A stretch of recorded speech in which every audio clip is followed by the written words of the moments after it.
with Heimer, you really want to be able to solo if you can. Either find out that you can take mid, or if you've got a jungler, you can take top solo or something like that. Top solo Heimer works perfectly fine. It's just because you can farm so well, and the only way you can really become useful is if you get a lot of farm, just because you're not the strongest character by default. And also, you don't want to be stealing too much farm away from someone else. If you're in a 2-on-2 lane, Singe is probably going to go down here and try to do his best. I'm going to turn around this way because people almost always turn that way. Singe is still alive, actually, and they're continuing to chase him, which is actually never a good idea on a Singed. Oh, almost taken down. Melee attack finishes him off. Well, not melee, but auto attack, range attack, and I'm not going to be able to catch Kale, so I said, okay, I'll just kill these guys instead. Get another free 60 gold. Put some more points in my grenade. And Jax is going to continue to chase. No, okay, he's not going to tower dive. But we may be able to get a good push on here if it's only Kale and she's at 1/3 health. Ooh, almost half health now. She's healing herself up. We may actually be able to do that. But there's some pings going on in the middle. Looks like they're giving a good push middle. Anivia is... Oh, and Amumu misses his bandage toss. Now we're going to try to gauge here. Again, Mundo is just under-leveled, so I'm not sure if it was this guy's particular jungling pattern or if it's just Mundo can't jungle quite quickly enough. Anivia is going to take tons of damage between the tower and us. She goes to egg form. Nice ultimate by Amumu, keeps everyone there. We're going to be able to finish off Cho'Gath and Anivia. There we go. Excellent. And we're all here in the middle. Push, push, push, push, push. Push mid. Grenade the caster mobs. Micro-rocket them.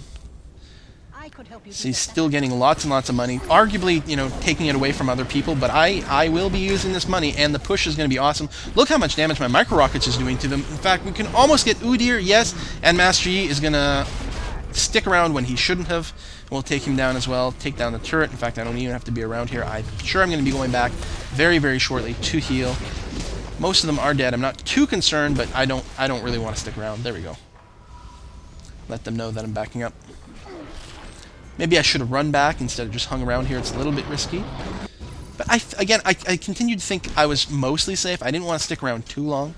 See there, I get the Giant's Belt, because I do like to get the extra health that it gives me. Very interesting. It starts to make Heimer very, very, very tough to engage, actually. Especially as a melee character. I've had many games where someone like Master Yi or someone will come after me, and thinking I'm an easy kill, but of course I've got more hit points than your average caster.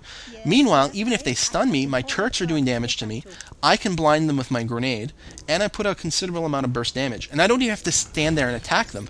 There's plenty of times when I'm able to kite them around my own turrets, while my turrets take care of killing them. It helps a lot, again, if you've got the Rileys, and then you can slow them down with every grenade and every micro-rocket. It makes it that much easier to kite around your turret. It's really, really quite potent.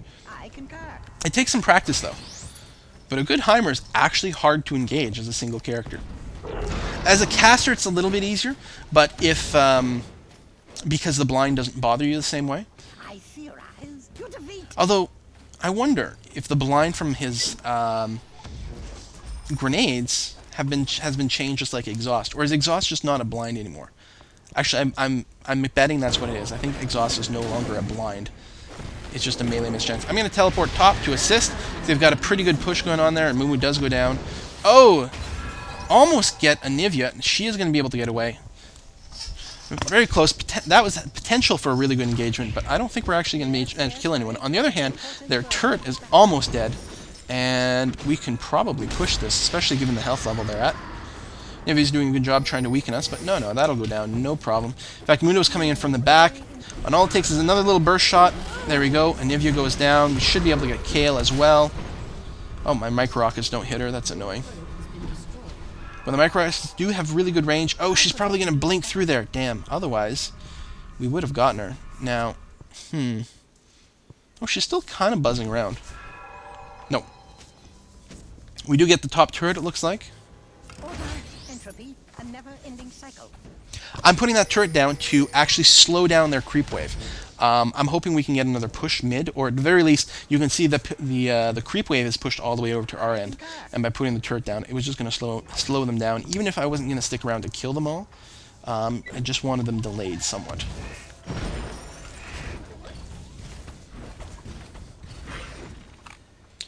so that hopefully we can regroup and push middle. Not quite enough for my Rileys, but close. Looks like we're going to be able to catch Cho'Gath out of position here. Oh, Yi is around, but he's not going to join up quickly enough, and in fact, he's probably going to be in big trouble here. No, Yi does manage to kill Mundo, and he does go down in return, though. That's it for the encounter. There we go. Going to get my Rileys. There we go, since I teleport home. Good. Very interesting. And now I'm happy. Now I've got my core build.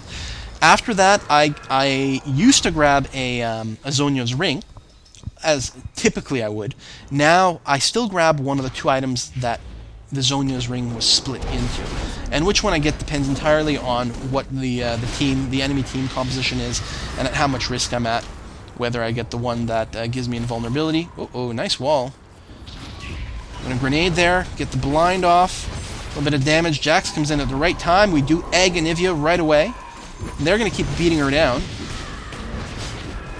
I have full faith we're going to kill her. Actually, stunned a little longer than expected. There we go. Does get killed by the ribbon toss. I'm actually quite a bit of risk here. And no, I think I'm going to go down. Yeah, I do. But only my second death of the game. Oh, Amumu's going to go down as well, though. Now, all of a sudden, they've got a potential for a pretty good push on the way back. Ooh, Mundo, you don't want to overextend too much, buddy. You're going to take too much damage. Okay. He's going to be able to get back safely. He's just going to try to harass with his cleaver, I think. Interesting place for Cho'Gath to teleport back. Oh, he was actually just using a teleport to the bottom. There we go, to try to stop Singe from pushing. Singe is going to just keep auto-attacking the tower, because why not? And then run back when the last of his creeps are gone. He should be perfectly safe. Ooh, should have dodged that. But you normally don't want to chase a Singe. On the other hand, when you've got two other buddies around, then it becomes a little bit more viable. And yeah, he's going to go down, I'm sure. There he goes. But yeah, one person chasing a Singe is never a good idea, because all you're going to be doing is sucking his poison trail the entire time. Meanwhile, looks like we've got a pretty big creep wave coming and pushing the top. I still only have boots 1. My teleport's down, so I'm not going to get there as quickly as I'd hope, so the tower's probably going to take some damage. And I'll miss some of those ever-valuable minion kills, which always bothers me. I want to get every single one. There goes another one I don't get XP for. Damn, that hurts. That hurts so much. There we are. I'll put down some damage. There's still enough of them. Burst these down pretty quick. I'm auto-targeting the wrong things. There we go. Get some killing blows. Good bit of cash. I do have enough to finish my boots now, if I wanted to go back for it. And my teleport's almost up. I wonder if that's what I do. I don't know if that turret was exactly necessary, but I may as well use it. I've got pretty good mana regen at this point. Between the Archangel Staff, and I've got my Clarity up, and I've got my mana regen per level ruins. So they add up pretty damn quickly. Udyr's going to take quite a bit of damage here. I don't think I'm in a position to actually kill him. But he's going to be forced back and not going to be able to participate in this fight down here. Of course, neither am I, but I've got my teleport up. I think I'm trying to judge. Should I teleport in or not? Yes, okay. Find the closest minion possible. Go, go, go, go. Teleport faster. Okay, run. We've lost Jax. Oh, Moonwoo's in a bad place too, although he's putting some good area damage. Chase Anivia. Throw my micro rockets. Only needs a little love tap to fall down now. Oh, I melee her once. It's not enough. But Singed is able to finish her off, which is fine. So again, not getting the killing blows a lot, but I am helping out. My micro rock there took her down a considerable notch, but also slowed her down. And you can see that Heimer is like, he's a support character with his damage. He supports by doing damage to people. He's actually pretty helpful in the team fight. I like him a lot. When you can catch a lot of people with the grenade and you've got a lot of people temporarily blinded or stunned, it makes a huge, huge difference. And his micro rockets are pretty easy to use. Again, great range. It does suck when there are minions around, so when you cast them, it just hits the minions instead of anyone else. But as long as you're careful about them, you can snag a lot of kills. If you wanted to, you could play a more aggressive type of build with more AP and get a Mije's Soul Stealer, and then you could try to intentionally steal as many last hits on champions as possible and get charges on there. And that is totally viable, and then all of a sudden you do a lot of damage. So Yi is going to try to engage on me, and he does take me out, unfortunately. That sucks. He was able to dodge my grenade with his Alpha Strike, and then everything else went down the drain from there. And in fact, Singe is probably going to die as well, and place us in a bad position overall. You can see I'm trying to decide what item to get here. doing a quick glance at people, checking to see what the source of their damage is. Yi's obviously going to be physical. And Udyr's sort of physical, but not really. So yeah, Zonya's Hourglass, or what? I don't have enough money for either one, but I'm definitely trying to think.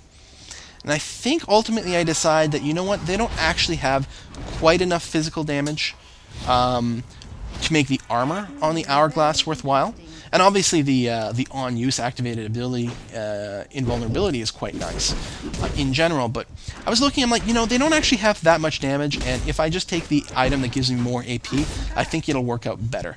I'll just be able to do a lot more damage with my micro rockets, keep the push up, and we should just be able to win like that. The game is fairly even at 19 to 15, although I definitely say it's in our favor. We're only one turret ahead. So we're one turret ahead, a few kills ahead. Not the end of the world, but not bad. Amumu's in a little bit of trouble here, but if I can... Nope, of course, I do not actually hit with my grenade.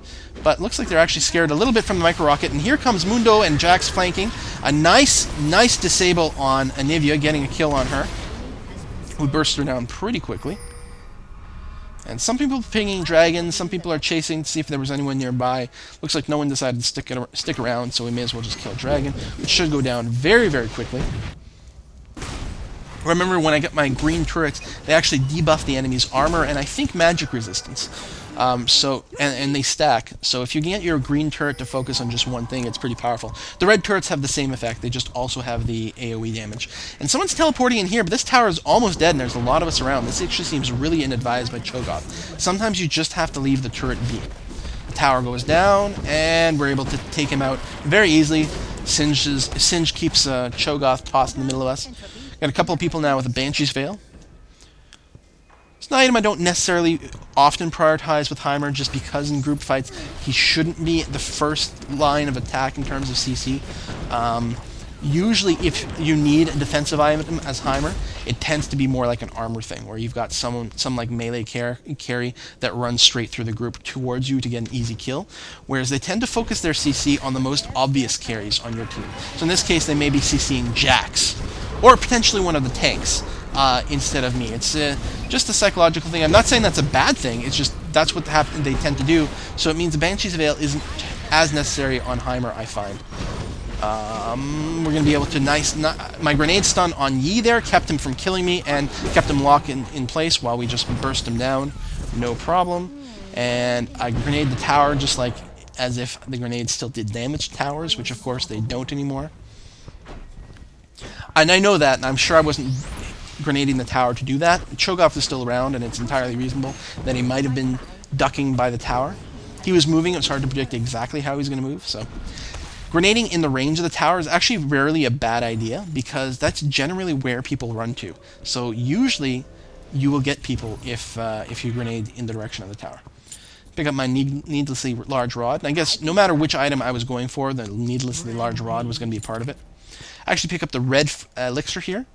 Of course, that increases your attack damage, which is not critical on Heimer, although it still certainly helps you get those kills. He actually has a pretty long range on his auto attack, so it's not terrible. It does help him get those kills, but more importantly, it gives you a little bit extra health. And right now, I don't have a ton of it, so my plan is to use that next time there's a team fight, just because I've gotten low a few times. I've died 3 times here, which is not exactly where I want to be. Although it's not bad, but Heimer definitely tends to be a low kill and low death character. You should be very low in both columns, unless something goes really crazy with the game, in which case you might have a high kill counter. But in any case, your death should be quite low, so at 3 it's a little bit disturbing to me. And yeah, I did want slightly more auto attack damage, because there were a few situations here where I just barely missed a kill because of that. And here, as I recall, we're about to get an example of what exactly Heimer can do to people. I'm trying to steal their blue, hoping I can get away with it, and looks like I will, except Master Yi just buzzes in there. I do get the blue. I grenade him, drop another turret. Now Master Yi is between 2 turrets. He's taking damage from all of those. He's slowed by the frost of my ultimate, and he gets hammered by my missiles as well. And that's what you see Heimer do all the time. And of course, I give my mandatory taunt at the end. Oh, I screw up. I didn't do it to all chat, but that's usually what I do when I kill a champion in exactly that kind of manner. I have to say, for science! Very critical. If you play Heimer, it's an important part of the character. You need to do that. I didn't even use the red potion for that, and I really should have. But it turns out it was unnecessary. Oh, managed to clip Anivia there with my grenade, or yeah, my grenade, despite the fact that it almost missed because of Singe's toss. But Anivia walks right back into the path of it. Cho'Gath may be overextended a little bit here. The tower's low. It's taking a lot of damage, but looks like it's focused on Amumu, which is perfectly fine. We do lose Mundo to Udyr, but Udyr goes down in return. We take out the turret. And...